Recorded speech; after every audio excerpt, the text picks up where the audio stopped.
ಗಿರೀಶ್ ಮಟ್ಟಣ್ಣ 3 ವರ್ಷದಿಂದ ಹೋರಾಟ ಮಾಡ್ತಾ ಇದ್ದಾರೆ. ಅವರು ಯಾವುದೇ ದುರುದ್ದೇಶ ಇಟ್ಕೊಂಡು ಬಂದಂಥವ್ರಲ್ಲ, ಹೋರಾಟದಲ್ಲಿ ಭಾಗಿಯಾಗಿದ್ದೇನೆ. ಇದೇ ಗಿರೀಶ್ ಮಟ್ಟಣ್ಣನವರು ಅವರು ಏನು ಇನ್ಸ್ಪೆಕ್ಟರ್ ಆಗಿದ್ದಾಗ ಅವರು ಇದೇ ರೀತಿಯಾದಂಥ ಸೌಜನ್ಯ ರೀತಿಯಲ್ಲೇ ಒಂದು ಅತ್ಯಾಚಾರ ಆಗುತ್ತೆ, ಅಪ್ರಾಪ್ತ ಬಾಲಕಿಯ ಮೇಲೆ ಅತ್ಯಾಚಾರ ಆಗುತ್ತೆ. ಇದೇ ಗಿರೀಶ್ ಮಟ್ಟಣ್ಣನವರು ಆ ಪ್ರಕರಣವನ್ನು ವೇಗವಾಗಿ ಭೇದಿಸಿದಂತಹ ಗಿರೀಶ್ ಮಟ್ಟಣ್ಣನವರು ಅವತ್ತು ಪತ್ರಿಕೆಗಳಲ್ಲಿ ಬಂದಂತಹ ಹೇಳಿಕೆಗಳನ್ನು ನೋಡಿ ನೀವು. ಅದೇ ಗಿರೀಶ್ ಮಟ್ಟಣ್ಣನವರು ಅವತ್ತು ಸೌಜನ್ಯ ವಿಚಾರ ಅವ್ರಿಗೆ ಗೊತ್ತೇ ಇರಲಿಲ್ಲ. ಅಂತಹ ಮನಸ್ಥಿತಿ ಇರುವಂತಹ ಗಿರೀಶ್ ಮಟ್ಟಣ್ಣನವರು ಈ ವಿಚಾರವನ್ನು ಕೈಗೆತ್ಕೊಂಡಿದ್ದಾರೆ. ಬಾಲನ್ ಅಂತವರು ಕೈಗೆತ್ಕೊಂಡಿದ್ದಾರೆ, ಮಹೇಶ್ ಶೆಟ್ಟಿ ತಿಮ್ಮರಡಿಯವ್ರ ಜೊತೆ ನಿಂತ್ಕೊಂಡಿದ್ದಾರೆ. ಇದು ತಪ್ಪಾ? ಇದು ತಪ್ಪೇನ್ರಿ? ಹೋರಾಟ ಮಾಡ್ತೀರಾ, ನೇರ ಹೋರಾಟ ಮಾಡಿ, ಅಡ್ಡದಾರಿಗೆ ಹೋರಾಟ ಮಾಡಲಿಕ್ಕೆ ಹೋಗಬೇಡಿ. ಯಾರು ಅತ್ಯಾಚಾರ ಮಾಡಿದಾರೋ, ಯಾರು ಕೊಲೆ ಮಾಡಿದಾರೋ ಅವರಿಗೆ ಮನಸ್ಸಿನಲ್ಲಿ ಗಿಲ್ಟಿ ಇದೆ. ನಾವು ಹೋರಾಟಗಾರರಿಗೆ ನಾವು ಯಾವನ ಹತ್ರನೂ ಹೋಗಿ ಕೈ ಒಡ್ಡಿಲ್ಲ. ಯೂಟ್ಯೂಬರ್ಸು ಸಹ ಹೋಗಿ ಯಾವನ ಹತ್ರ ಕೈ ಒಡ್ಡಿಲ್ಲ. ಯಾಕೆಂದರೆ ಸತ್ಯದ ಪರವಾಗಿ ಮಾತನಾಡ್ತಾ ಇರುವಂಥವರು ನಾವು. ನೀವು 100 ಅಲ್ಲ 1000 ಮೀಟಿಂಗ್ ಮಾಡಿದ್ರು ಸಹ, ಹಿಂದೆ ಮಾಡಿದ್ರಲ್ಲ ಧರ್ಮ ಸಂರಕ್ಷಣಾ ಸಭೆ ಹೆಸರಿನಲ್ಲಿ ಬೆಂಗಳೂರು, ಕಾರ್ಕಳ, ಅಲ್ಲಿ ಇಲ್ಲಿ ಮಾಡಿದ್ರಿ. ಯಾರು ವಿ2 ಸೂರ್ಯ ಅಂತವ್ರನ್ನೆಲ್ಲ ಕರ್ಕೊಂಡೋಗಿ ಲಾಡ್ಜ್ಗಳಲ್ಲೆಲ್ಲ ಮೀಟಿಂಗ್ ಮಾಡಿದ್ರಿ. ಏನೆಲ್ಲ ಮಾಡಿದ್ರಿ? ಸತ್ಯ ಶೋಧನೆ ಮಾಡಿದ್ರಿ, ಥರ್ಡ್ ಬೇರ್ ಇನ್ವೆಸ್ಟಿಗೇಷನ್ ಮಾಡಿದ್ರಿ, ಏನೆಲ್ಲ ಮಾಡಿದ್ರಿ. ಕುಡ್ಲಾ ರಾಂಪೇಜ್ ಮತ್ತು ಅಭಿಯ ಮೇಲೆ ಹಲ್ಲೆ ಮಾಡಿಸಿದ್ರಿ. ಎಲ್ಲವನ್ನೂ ಮಾಡಿಸಿದ್ರು ಸಹ ಏನೂ ಆಗಲಿಲ್ಲ. ಇವತ್ತಿಗೂ ಸಹ ಸತ್ಯದ ಪರವಾಗಿ ನಿಂತ್ಕೊಂಡಿರುವಂಥವ್ರಿಗೆ ಜಯ ಸಿಕ್ಕೇ ಸಿಗುತ್ತೆ. ನೀವು 100 ಮೀಟಿಂಗ್ಗಳನ್ನು ಮಾಡಿ, 1000 ಮೀಟಿಂಗ್ಗಳನ್ನು ಮಾಡಿ, ಕೋಟಿ ಖರ್ಚು ಮಾಡಿ, ಆದರೆ ನಾವು ಸತ್ಯದ ಪರವಾಗಿ ನಿಂತಿರೋರು ಸತ್ಯದ ಹಾದಿನಲ್ಲೇ ನಾವು ಹೋಗ್ತಾ ಇದ್ದೀವಿ. ಸೌಜನ್ಯ ಹೋರಾಟಗಾರರ ಶಕ್ತಿಯನ್ನು ಕುಗ್ಗಿಸೋದಕ್ಕೆ ಅವರಲ್ಲಿದ್ದಂತಹ ಎಲ್ಲ ಕುತಂತ್ರಗಳ ಬಾಣಗಳನ್ನೆಲ್ಲ ಬಳಸಿದ್ದಾಯಿತು. ಬತ್ತಳಿಕೆಯಲ್ಲಿತ್ತಲ್ಲ ಕುತಂತ್ರವೆಂಬ ಬತ್ತಳಿಕೆಯಲ್ಲಿದ್ದಂತಹ ಕುತಂತ್ರವೆಂಬ ಬಾಣಗಳನ್ನೆಲ್ಲ ಬಳಸಿ ಆಯಿತು. ಯಾವ ಬಾಣದಿಂದಲೂ ಸಹ ಸೌಜನ್ಯ ಹೋರಾಟಗಾರರ ಆತ್ಮಸ್ಥೈರ್ಯವನ್ನು ಕುಗ್ಗಿಸೋಕ್ಕೆ ಆಗಲೇ ಇಲ್ಲ. ಈಗ ಮತ್ತೊಮ್ಮೆ ಮೈಸೂರಿನಲ್ಲಿ ಗುಪ್ತವಾಗಿ ಮೀಟಿಂಗ್ ಸೇರಿದ್ದಾರೆ ಎಂಬ ವಿಚಾರ ಈಗ ಹೊರಗಡೆ ಬರ್ತಾ ಇದೆ. ಹೇಗಾದರೂ ಮಾಡಿ ಈ ಹೋರಾಟಗಾರರ ಧ್ವನಿಯನ್ನು ಅಡಗಿಸಬೇಕು.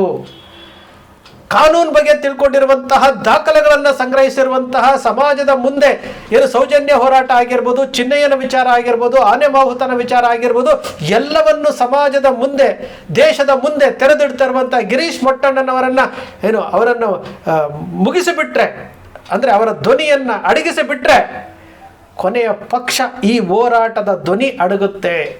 ಈಗಾಗಲೇ ಮಹೇಶ್ ಶೆಟ್ಟಿ ತಿಮ್ಮರೋಡಿ ಅವ್ರ ಮೇಲೆ ಗಡಿಪಾರಂದಾಯಿತು, ಅವರ ಮೇಲೆ ಅಕ್ರಮ ಶಸ್ತ್ರಾಸ್ತ್ರದ ಕೇಸ್ ಆಯಿತು. 100 ಕೇಸುಗಳನ್ನು ಹಾಕ್ಕೊಂಡು ಅವರ ಆತ್ಮಸ್ಥೈರ್ಯವನ್ನು ಕುಗ್ಗಿಸುವಂತಹ ಕೆಲಸ ಮಾಡಿದ್ರು, ಆಗಲಿಲ್ಲ. ಜಯಂತ್ ಅವರನ್ನು ಕರ್ಕೊಂಡೋಗಿ SIT ಅವರು ನಾನಾ ರೀತಿಯಲ್ಲಿ ಮಾನಸಿಕವಾಗಿ ಹಿಂಸೆ ಕೊಟ್ಟರು. ಜಯಂತ್ ಟಿ ಅವರು ಹೇಳ್ತಾ ಇದ್ದಾರೆ ಚಿನ್ನಯ್ಯನಿಂದ ನನಗೆ ಹಲ್ಲೆ ಮಾಡಿಸಿದ್ರು ಅಂತ ಹೇಳ್ತಾ ಇದ್ದಾರೆ. ಇದಕ್ಕಿಂತ ಗಂಭೀರವಾದಂತಹ ಆರೋಪ, ಇದಕ್ಕಿಂತ ಕೆಟ್ಟದಾದಂತಹ ರೀತಿ ನಡ್ಕೊಂಡಿರುವಂಥ ರೀತಿ ಮತ್ತೊಂದಿರ್ಲಿಕ್ಕೆ ಸಾಧ್ಯ ಇಲ್ಲ. ಇನ್ನು ಯೂಟ್ಯೂಬರ್ ಸಮೀರ್ ವಿಡಿಯೋ ಮಾಡ್ದ ಅಂತೇಳಿ ಅವನ ಮೇಲೆ ನಡೆದಂತಹ ದಾಳಿ, ಮಾನಸಿಕ ದಾಳಿ, ಹಿಂದೂ ಮುಸ್ಲಿಮನ್ನ ದಾಳಿ, ಧರ್ಮ ಸಂರಕ್ಷಣಾ ಸಭೆಗಳು, ಧರ್ಮ ಯುದ್ಧಗಳು, ಏನೆಲ್ಲ ಮಾಡಿದ್ರು. NI ತನಿಖೆ ಆಗಬೇಕು, ವಿದೇಶದಿಂದ ಫಾರಿನ್ ಫಂಡ್ ಬರ್ತಾ ಇದೆ ಯೂಟ್ಯೂಬರ್ಸ್ಗೆ, ಇಡಿ ತನಿಖೆ ಆಗಬೇಕು ಅಂತೇಳಿ ಉಡುಪಿ ಚಿಕ್ಕಮಗಳೂರಿನ ಲೋಕಸಭಾ ಸದಸ್ಯರಾದ ಕೋಟಾ ಶ್ರೀನಿವಾಸ್ ಪೂಜಾರ್ ಅವರು ಲೆಟರ್ ಬರೀತಾರೆ. ಯಾರಿಗೆ? ಅಮಿತ್ ಶಾ ಅವರಿಗೆ. ವಚನಾನಂದ ಸ್ವಾಮೀಜಿ, ರಾಜಶೇಖರಾನಂದ ಸ್ವಾಮೀಜಿಗಳು ಹೋಗಿ ಅಮಿತ್ ಶಾ ಅವ್ರನ್ನ ಭೇಟಿ ಮಾಡಿಬಿಟ್ಟು NI ತನಿಖೆ ಮಾಡಿ, ಇಡಿ ತನಿಖೆ ಮಾಡಿ ಅಂತ ಲೆಟರ್ ಕೊಡ್ತಾರೆ. ಎಲ್ಲ ಸ್ಯಾಟಲೈಟ್ ಚಾನೆಲ್ಗಳು ಹೋರಾಟಗಾರರ ಮೇಲೆ ಮುಗಿ ಬೀಳ್ತವೆ, ಎಲ್ಲ ಸ್ಯಾಟಲೈಟ್ ಚಾನೆಲ್ಗಳು ಮುಗಿ ಬೀಳ್ತವೆ. ಆದರೂ ಸಹ ಈ ಹೋರಾಟಗಾರರ ಆತ್ಮಸ್ಥೈರ್ಯವನ್ನು ಕುಗ್ಗಿಸಕ್ಕೆ ಆಗಲೇ ಇಲ್ಲ. ಇಲ್ಲಿ ನಮಗೆ ಆಪತ್ ಬಾಂಧವರಾಗಿ ಪ್ರಾಮಾಣಿಕರಾದಂತಹ ಶಕ್ತಿಯುತವಾದಂತಹ ವಕೀಲರ ಏನು ಕೆಲಸ ಮಾಡ್ತಾ ಇದ್ದಾರಲ್ಲ, ಪ್ರಾಮಾಣಿಕವಾಗಿ ನಿಮ್ಮ ಜೊತೆ ನಾವಿದ್ದೀವಿ ಅಂತ ಹೊರಡ್ತಾ ಇದ್ದಾರಲ್ಲ, ಅದು ಹೋರಾಟಗಾರರ ಶಕ್ತಿ.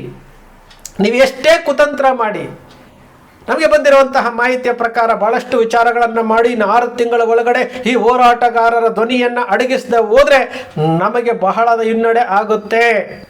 ಮಾನಸಿಕವಾಗಿ ಕುಗ್ಗುತ್ತಾ ಇದ್ದಾರಂತೆ. ಯಾರ ರಕ್ಷಣೆಗೆ ಇವರು ಮಾನಸಿಕವಾಗಿ ಕುಗ್ಗುತ್ತಾ ಇದ್ದಾರೆ? ಇಲ್ಲಿ ಆರೋಪ ಮಾಡ್ತಾ ಇರುವುದು ಏನು?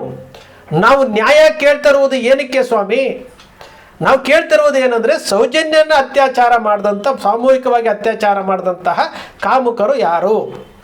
ಆ ಹೆಣ್ಣುಮಗಳನ್ನು ಬರ್ಬರವಾಗಿ ಕೊಂದಂತಹ ಕೊಲೆಪಾತಕರು ಯಾರು? ಇದನ್ನು ಕೇಳಬಾರ್ದಾ? ತನಿಖಾಧಿಕಾರಿಗಳು, ವೈದ್ಯಾಧಿಕಾರಿಗಳು ಅಡ್ಡದಾರಿಯಲ್ಲಿ ಹಿಡ್ಕೊಂಡು ತನಿಖೆ ದಿಕ್ಕನ್ನು ತಪ್ಪಿಸಿದ್ರಲ್ಲ, ಯಾಕೆ ತಪ್ಪಿಸಿದ್ರು? ಅದು ತನಿಖೆ ಆಗಬೇಕು ಅಂತ ಕೇಳೋದು ತಪ್ಪ? ಆನೆ ಬಾಹುತನ ಕೇಸ್ನಲ್ಲಿ ಸಂತೋಷ್ ರಾವ್ನ ಫಿಟ್ ಮಾಡಿ, ಸೌಜನ್ಯ ಕೇಸನ್ನು ಸಂತೋಷ್ ರಾವ್ ಫಿಟ್ ಮಾಡಿಕೊಂಡು ಆನೆ ಬಾಹುತನ ಕೇಸಲ್ಲಿ ಇವತ್ತಿಗೂ ಸಹ ಅಪರಾಧಿಗಳು ಇಲ್ಲ, ಅದರ ಬಗ್ಗೆ ಕೇಳೋದು ತಪ್ಪ? ಚಿನ್ನಯ್ಯ ಬಂದು 2 ವರ್ಷಗಳ ಹಿಂದೆ ಹೋರಾಟಗಾರರ ಜೊತೆಲಿ ಇದ್ಕೊಂಡು ನನಗೆ ಕೂತಿರುವಂಥ ಜಾಗ ಗೊತ್ತು ಅಂತ ಹೇಳಿದ್ರಲ್ಲ, ಆ ಮಾತನ್ನು ಕೇಳಿ ಅವನಿಗೆ ಸಹಕಾರ ಕೊಟ್ಟು ಆ ಬುರುಡೆಯನ್ನು ತೆಗೆದುಕೊಂಡು ಸುಪ್ರೀಂ ಕೋರ್ಟ್ಗೆ ಹೋಗಿ, ಸುಪ್ರೀಂ ಕೋರ್ಟ್ ಮುಂದೆ ಹೋಗಿ ಹೇಳಿದ್ರಲ್ಲ, ಯಾತಕ್ಕೆ ಕೇಳಿದ್ರಿ? ಇಲ್ಲಿ ಅನ್ಯಾಯ ಆಗಿದೆ ಅಂತೇಳಿ ಊತ ಹಾಕಿರುವಂತಹ ಚಿನ್ನಯ್ಯನೇ ಹೇಳ್ತಾ ಇದ್ದಾನೆ, ಸ್ವಾಮಿ ಇದಕ್ಕೆ ನ್ಯಾಯ ಕೊಡಿಸಿ ಅಂತೇಳಿ ಸುಪ್ರೀಂ ಕೋರ್ಟ್ಗೆ ಹೋಗಿರುವಂಥ. ಇದು ತಪ್ಪ? SIT ರಚನೆ ಆಯಿತು, SP ಆಫೀಸ್ಗೆ ದೂರು ಕೊಟ್ಟರು, ಬೆಳ್ತಂಗಡಿ ನ್ಯಾಯಾಲಯದಲ್ಲಿ 164 ಸ್ಟೇಟ್ಮೆಂಟ್ ಕೊಟ್ಟರು. 164 ಸ್ಟೇಟ್ಮೆಂಟ್ ಕೊಡಬೇಕಾದ್ರೆ ಚಿನ್ನಯ್ಯ ಒಬ್ಬನೇ ಇದ್ದ ಅಲ್ವಾ? ಚಿನ್ನಯ್ಯ ಒಬ್ಬನೇ ಇದ್ದ ಅಲ್ವಾ? ವಕೀಲರನ್ನು ಒಳಗಡೆ ಬಿಟ್ಟಿಲ್ಲಲ್ಲ. ದೂರು ದಾಖಲಾಯಿತು, SIT ರಚನೆ ಆಯಿತು, SIT ಅವರು ತನಿಖೆ ಮಾಡ್ತಾ ಇದ್ದಾರೆ.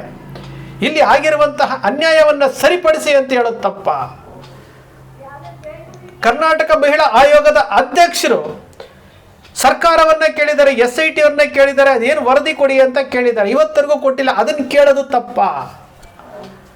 ಯಾವುದು ತಪ್ಪು? ಯಾರ ಪರವಾಗಿ ಮೀಟಿಂಗ್ ಮಾಡ್ತಾ ಇದ್ದೀರಿ? ಧರ್ಮ ಸಂರಕ್ಷಣಾ ಸಭೆಗಳನ್ನು ಮಾಡಿದ್ರಲ್ಲ, ಯಾಕೆ? ಫ್ರೀಡಮ್ ಪಾರ್ಕಲ್ಲಿ ಸ್ಟಾಪ್ ಮಾಡಿಬಿಟ್ರಲ್ಲ. ಧರ್ಮ ಯುದ್ಧ ಮಾಡಿದ್ರಲ್ಲ, ಯಾಕೆ? ಒಂದೇ ಧರ್ಮ ಯುದ್ಧಕ್ಕೆ ಸ್ಟಾಪ್ ಆಗೋಯ್ತಲ್ಲ. ಧರ್ಮಕ್ಕೆ ಜಯ ಸಿಗ್ತಾ? ಆ ಧರ್ಮ ಯುದ್ಧದಲ್ಲಿ ಪಾಂಡವರು ಗೆದ್ರ, ಕೌರವರು ಗೆದ್ರ? ಪಾಂಡವರು ಅಂತಂದರೆ ಸೌಜನ್ಯ ಹೋರಾಟಗಾರರು, ಕೌರವರು ಅಂತಂದರೆ ವಿರೋಧ ಮಾಡುವಂಥವರು. ಯಾರು ಗೆದ್ರು? ಉತ್ತರ ಇಲ್ಲ. ಧರ್ಮ ಸಂರಕ್ಷಣಾ ಸಭೆಗಳನ್ನು ಸ್ಟಾಪ್ ಮಾಡಿದ್ರಿ, ಉತ್ತರ ಇಲ್ಲ. ಎಲ್ಲ ಮೀಡಿಯಾಗಳಲ್ಲಿ ಕೂತ್ಕೊಂಡು ಚಿನ್ನಯ್ಯನ ವಿಚಾರ ಬಂದಾಗ ಸೌಜನ್ಯ ವಿಚಾರ ತಗೊಂಡು ದಾರಿ ತಪ್ಪಿಸ್ಲಿಕ್ಕೆ ಹೋದ್ರಿ, ಫೇಲ್ ಆದ್ರಿ. ಎಲ್ಲ ವಿಚಾರದಲ್ಲೂ ಫೇಲ್ ಆದ್ರಿ. ಯೂಟ್ಯೂಬರ್ಸ್ ಮೇಲೆ 300 ಯೂಟ್ಯೂಬರ್ಸ್ಗಳಿಗೆ ಮೇಲೆ ಏನು ಗ್ಯಾಗ್ ಆರ್ಡರ್ ತೊಗೊಂಬಂದ್ರಿ. ಬಾಲನ್ನವರು 10 ರೂಪಾಯಿನಲ್ಲಿ ಗ್ಯಾಗ್ ಆರ್ಡರ್ ಹೊಡೆದಾಕಿದ್ರು. ಇವತ್ತು ಸುಪ್ರೀಂ ಕೋರ್ಟಲ್ಲಿ ಅರ್ಜಿ ಅಡ್ಮಿಟ್ ಆಗಿದೆ, ವಿಚಾರಣೆಗೆ ಕೈ ತೆಗೆದುಕೊಂಡಿದ್ದಾರೆ, ನೋಟಿಸ್ ಜಾರಿ ಮಾಡ್ತಾ ಇದ್ದಾರೆ. ಇಲ್ಲಿ ಅಕ್ವಿಟಲ್ ಕಮಿಟಿಯ ಬಗ್ಗೆ ಏನು ವಾದ ವಿವಾದ ಆಗ್ತಾ ಇದೆ.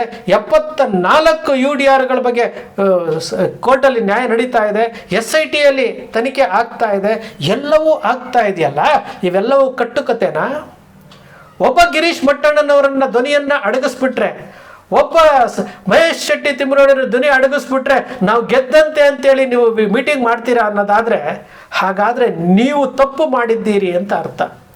ನೀವು ತಪ್ಪು ಮಾಡಿದ್ದೀರಿ. ಆ ತಪ್ಪಿನಿಂದ ನುಚ್ಕೊಳ್ಳೋದಕ್ಕೋಸ್ಕರವಾಗಿ ಯಾರು ಅತ್ಯಾಚಾರಿಗಳಿದ್ದಾರೆ ಇದುವರೆಗೂ ನಮಗೆ ಗೊತ್ತಿಲ್ಲ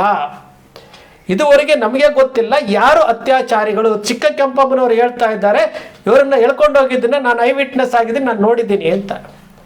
ಇದೇ ಚಿನ್ನಯ್ಯ ಹೇಳ್ತಾ ಇದ್ದಾರೆ, ರವಿ ಪೂಜಾರಿ ನನಗೆಲ್ಲ ಹೇಳಿದ್ದ, ನನಗೆ ಗೊತ್ತು ಅಂತ ಹೇಳ್ತಾ ಇರುವಂಥದ್ದು. ಈ ಎಲ್ಲ ವಿಚಾರಗಳನ್ನು ಇಟ್ಕೊಂಡು ನಾವು ಇವತ್ತಿಗೂ ಕೇಳ್ತಾ ಇರುವಂಥದ್ದು ಏನಪ್ಪ ಅಂದರೆ, ಅತ್ಯಾಚಾರಿಗಳು ಯಾರು ಸ್ವಾಮಿ? ಕೊಲೆಪಾತಕರು ಯಾರು? ಚಿನ್ನಯ್ಯ ಊತಾಕಿರುವಂಥ ಸಿಕ್ಕಿರುವಂಥ 3 ಅಸ್ಥಿ ಪಂಜರಗಳು ಯಾರು ಹೇಳಿದ್ರು ಊತಾಕ್ಲಿಕ್ಕೆ? ಅದೇನು ಪ್ರಾಣಿಗಳಿಗಿಂತ ಕಡೆ ಆಗೋಯ್ತಾ? ಬಂಗ್ಲೆಗುಡ್ಡದಲ್ಲಿರುವಂಥ ಮೂಳೆಗಳು ಯಾರದ್ದು? ಇದು ತನಿಖೆ ಆಗಬೇಕು ಅಂತ ಕೇಳ್ತಾ ಇರುವಂಥದ್ದು. ನೀವು ಅತ್ಯಾಚಾರಿಗಳನ್ನು ರಕ್ಷಣೆ ಮಾಡೋದಕ್ಕೆ, ಕೊಲೆಪಾತಕರುಗಳನ್ನು ರಕ್ಷಣೆ ಮಾಡೋದಕ್ಕೆ, ನೀವು ಊತಾಕಿರುವಂತಹ ಮೂಳೆಗಳನ್ನು ಊತಾಕಿರುವಂಥವ್ರನ್ನ ರಕ್ಷಣೆ ಮಾಡೋದಕ್ಕೆ ನೀವು ನಿಂತ್ಕೊಂಡು ಮೀಟಿಂಗ್ ಮಾಡ್ತೀರಿ ಅಂತಂದರೆ ಅಲ್ಲಿಗೆ ತಪ್ಪು ಯಾರದ್ದು ಅಂತ ಅರ್ಥ ಆಗುತ್ತಲ್ವಾ? ತಪ್ಪು ಯಾರದ್ದು ಅಂತ ಅರ್ಥ ಆಗುತ್ತಲ್ಲ. ಹಿಂಸೆ ಕೊಡ್ತಾ ಇದ್ದೀರಿ. ಪಾಂಡವರಿಗೆ ಏನು 5 ಗ್ರಾಮಗಳನ್ನು ಕೇಳಿದಾಗೂ ನೀವು ಕೊಟ್ಟೇ ಇಲ್ಲ. ಪಾಂಡವರು 5 ಗ್ರಾಮಗಳನ್ನಾದರೂ ಕೊಡಿ ಅಂತೇಳಿ ಶ್ರೀಕೃಷ್ಣನ ಮೂಲಕ ಸಂಧಾನಕ್ಕೆ ಕಳಿಸ್ಕೊಡ್ತಾರೆ, ನೀವು ಕೊಟ್ಟೇ ಇಲ್ಲ. ಪಾಂಡವರು ವನವಾಸದಲ್ಲಿ ಇದ್ದಾಗ ಏನೆಲ್ಲ ಹಿಂಸೆಗಳನ್ನು ಕೊಟ್ಟರು.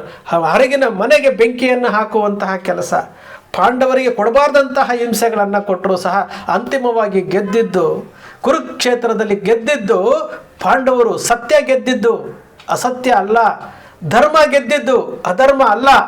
ಇವತ್ತು ನೀವು ಏನೇ ಕುತಂತ್ರ ಮಾಡಿದ್ರೂ ಸಹ, ಏನೇ ಇವತ್ತು ಯೂಟ್ಯೂಬರ್ಸ್ಗಳು ಪ್ರಾಮಾಣಿಕವಾಗಿ ಕೆಲಸ ಮಾಡ್ತಾ ಇದ್ದಾರೆ. ಯೂಟ್ಯೂಬರ್ಸನ್ನು ಧ್ವನಿ ಅಡಗಿಸೋದಕ್ಕೆ ಏನೆಲ್ಲ ಕುತಂತ್ರಗಳನ್ನು ಮಾಡಿ ಬಹುಶಃ 3 ವರ್ಷಗಳಿಂದ ನಾನು ಗಮನಿಸ್ತಾ ಇದ್ದೇನೆ.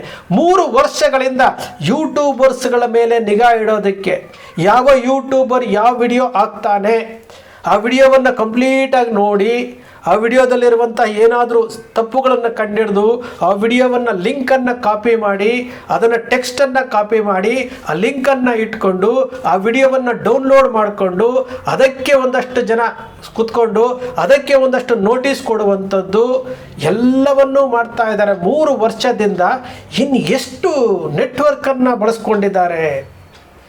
ಯೂಟ್ಯೂಬರ್ಸ್ಗಳು ಮಾತನಾಡುವಂಥ ಪ್ರತಿಯೊಂದು ವರ್ಡ್ಗಳನ್ನು ಇವರು ವಾಚ್ ಮಾಡ್ತಾ ಇದ್ದಾರೆ ಅಂತಂದರೆ ಸತ್ಯ ಕೇಳದೆ ತಪ್ಪ, ನ್ಯಾಯ ಕೇಳದೆ ತಪ್ಪ. ಎಲ್ಲ ಸ್ಯಾಟಲೈಟ್ ಚಾನೆಲ್ಗಳು ಅವರಿಗೆ ಏನು ಫಿಕ್ಸ್ ಮಾಡಿದ್ರು ಆ ಟಾರ್ಗೆಟ್ ಮುಗಿದ ತಕ್ಷಣ ಅವರು ಬಾಯಿ ಮುಚ್ಕೊಂಡು ಕೂತ್ಕೊಂಡ್ಬಿಟ್ಟಿದ್ದಾರೆ. ಆದರೆ ಯೂಟ್ಯೂಬರ್ಸ್ ಹಂಗಲ್ಲ ರೀ, ನ್ಯಾಯದ ಪರವಾಗಿ ನಿಂತಿರುವಂಥವ್ರು ರೀ, ನ್ಯಾಯದ ಪರವಾಗಿ ಮಾತನಾಡ್ತಾ ಇರುವಂಥವರು, ಸತ್ಯದ ಪರವಾಗಿ ನ್ಯಾಯದ ಪರವಾಗಿ ಮಾತನಾಡ್ತಾ ಇರುವಂತಹ ಯೂಟ್ಯೂಬರ್ಸು. ಅವರ ಧ್ವನಿಯನ್ನು ಅಡಗಿಸೋದಕ್ಕೆ ನಿಮ್ಮ ಕೈಯಲ್ಲಿ ಆಗೋದಿಲ್ಲ. ಗಿರೀಶ್ ಮಟ್ಟಣ್ಣ 3 ವರ್ಷದಿಂದ ಹೋರಾಟ ಮಾಡ್ತಾ ಇದ್ದಾರೆ. ಅವರು ಯಾವುದೇ ದುರುದ್ದೇಶ ಇಟ್ಕೊಂಡು ಬಂದಂಥವ್ರಲ್ಲ, ಹೋರಾಟದಲ್ಲಿ ಭಾಗಿಯಾಗಿದ್ದೇನೆ. ಇದೇ ಗಿರೀಶ್ ಮಟ್ಟಣ್ಣನವರು ಅವರು ಏನು ಇನ್ಸ್ಪೆಕ್ಟರ್ ಆಗಿದ್ದಾಗ ಅವರು ಇದೇ ರೀತಿಯಾದಂಥ ಸೌಜನ್ಯ ರೀತಿಯಲ್ಲೇ ಒಂದು ಅತ್ಯಾಚಾರ ಆಗುತ್ತೆ, ಅಪ್ರಾಪ್ತ ಬಾಲಕಿಯ ಮೇಲೆ ಅತ್ಯಾಚಾರ ಆಗುತ್ತೆ. ಇದೇ ಗಿರೀಶ್ ಮಟ್ಟಣ್ಣನವರು ಆ ಪ್ರಕರಣವನ್ನು ವೇಗವಾಗಿ ಭೇದಿಸಿದಂತಹ ಗಿರೀಶ್ ಮಟ್ಟಣ್ಣನವರು ಅವತ್ತು ಪತ್ರಿಕೆಗಳಲ್ಲಿ ಬಂದಂತಹ ಹೇಳಿಕೆಗಳನ್ನು ನೋಡಿ ನೀವು. ಅದೇ ಗಿರೀಶ್ ಮಟ್ಟಣ್ಣನವರು ಅವತ್ತು ಸೌಜನ್ಯ ವಿಚಾರ ಅವ್ರಿಗೆ ಗೊತ್ತೇ ಇರಲಿಲ್ಲ. ಅಂತಹ ಮನಸ್ಥಿತಿ ಇರುವಂತಹ ಗಿರೀಶ್ ಮಟ್ಟಣ್ಣನವರು ಈ ವಿಚಾರವನ್ನು ಕೈಗೆತ್ಕೊಂಡಿದ್ದಾರೆ. ಬಾಲನ್ ಅಂತವರು ಕೈಗೆತ್ಕೊಂಡಿದ್ದಾರೆ. ಮಹೇಶ್ ಶೆಟ್ಟಿ ತಿಮ್ಮರಡಿಯವ್ರ ಜೊತೆ ನಿಂತ್ಕೊಂಡಿದ್ದಾರೆ. ಇದು ತಪ್ಪಾ? ಇದು ತಪ್ಪೇನ್ರಿ? ಹೋರಾಟ ಮಾಡ್ತೀರಾ, ನೇರ ಹೋರಾಟ ಮಾಡಿ, ಅಡ್ಡದಾರಿಗೆ ಹೋರಾಟ ಮಾಡಲಿಕ್ಕೆ ಹೋಗಬೇಡಿ. ಯಾರು ಅತ್ಯಾಚಾರ ಮಾಡಿದಾರೋ, ಯಾರು ಕೊಲೆ ಮಾಡಿದಾರೋ ಅವರಿಗೆ ಮನಸ್ಸಿನಲ್ಲಿ ಗಿಲ್ಟಿ ಇದೆ. ನಾವು ಹೋರಾಟಗಾರರಿಗೆ ನಾವು ಯಾವನ ಹತ್ರನೂ ಹೋಗಿ ಕೈ ಒಡ್ಡಿಲ್ಲ. ಯೂಟ್ಯೂಬರ್ಸು ಸಹ ಹೋಗಿ ಯಾವನ ಹತ್ರ ಕೈ ಒಡ್ಡಿಲ್ಲ. ಯಾಕೆಂದರೆ ಸತ್ಯದ ಪರವಾಗಿ ಮಾತನಾಡ್ತಾ ಇರುವಂಥವರು ನಾವು. ನೀವು 100 ಅಲ್ಲ 1000 ಮೀಟಿಂಗ್ ಮಾಡಿದ್ರು ಸಹ, ಹಿಂದೆ ಮಾಡಿದ್ರಲ್ಲ ಧರ್ಮ ಸಂರಕ್ಷಣಾ ಸಭೆ ಹೆಸರಿನಲ್ಲಿ ಬೆಂಗಳೂರು, ಕಾರ್ಕಳ, ಅಲ್ಲಿ ಇಲ್ಲಿ ಮಾಡಿದ್ರಿ. ವಿ2 ಸೂರ್ಯ ಅಂತವ್ರನ್ನೆಲ್ಲ ಕರ್ಕೊಂಡೋಗಿ ಲಾಡ್ಜ್ಗಳಲ್ಲೆಲ್ಲ ಮೀಟಿಂಗ್ ಮಾಡಿದ್ರಿ. ಏನೆಲ್ಲ ಮಾಡಿದ್ರಿ? ಸತ್ಯ ಶೋಧನೆ ಮಾಡಿದ್ರಿ, ಥರ್ಡ್ ಬೇರ್ ಇನ್ವೆಸ್ಟಿಗೇಷನ್ ಮಾಡಿದ್ರಿ, ಏನೆಲ್ಲ ಮಾಡಿದ್ರಿ. ಕುಡ್ಲ ರಾಂಪೇಜ್ ಮತ್ತು ಅಭಿಯ ಮೇಲೆ ಹಲ್ಲೆ ಮಾಡಿಸಿದ್ರಿ. ಎಲ್ಲವನ್ನೂ ಮಾಡಿಸಿದ್ರು ಸಹ ಏನೂ ಆಗಲಿಲ್ಲ. ಇವತ್ತಿಗೂ ಸಹ ಸತ್ಯದ ಪರವಾಗಿ ನಿಂತ್ಕೊಂಡಿರುವಂಥವ್ರಿಗೆ ಜಯ ಸಿಕ್ಕೇ ಸಿಗುತ್ತೆ. ನೀವು 100 ಮೀಟಿಂಗ್ಗಳನ್ನು ಮಾಡಿ, 1000 ಮೀಟಿಂಗ್ಗಳನ್ನು ಮಾಡಿ, ಕೋಟಿ ಖರ್ಚು ಮಾಡಿ, ಆದರೆ ನಾವು ಸತ್ಯದ ಪರವಾಗಿ ನಿಂತಿರೋರು ಸತ್ಯದ ಹಾದಿನಲ್ಲೇ ನಾವು ಹೋಗ್ತಾ ಇದ್ದೀವಿ. ಸ್ನೇಹಿತರೆ, ನಿಮ್ಮ ಅಕ್ಷರ ಮೀಡಿಯಾ ನ್ಯಾಯದ ಪರವಾಗಿ ಮಾತನಾಡುತ್ತೆ, ಅನ್ಯಾಯದ ವಿರುದ್ಧ ಧ್ವನಿ ಎತ್ತುತ್ತೆ. ನಿಮ್ಮ ಅಕ್ಷರ ಮೀಡಿಯಾದ ವಿಶ್ಲೇಷಣೆ ನಿಮ್ಗೆ ಇಷ್ಟ ಆಯಿತು ಅಂದರೆ ಸಬ್ಸ್ಕ್ರೈಬ್ ಆಗಲಿಲ್ಲ ಅಂದರೆ ಸಬ್ಸ್ಕ್ರೈಬ್ ಮಾಡ್ಕೊಳ್ಳಿ. ಪಕ್ಕದಲ್ಲಿ ಕಾಣುವಂಥ ಬೆಲ್ ಐಕಾನ್ ಪ್ರೆಸ್ ಮಾಡಿ, ಶೇರ್ ಮಾಡಿ, ಪ್ರೋತ್ಸಾಹ ನೀಡಿ.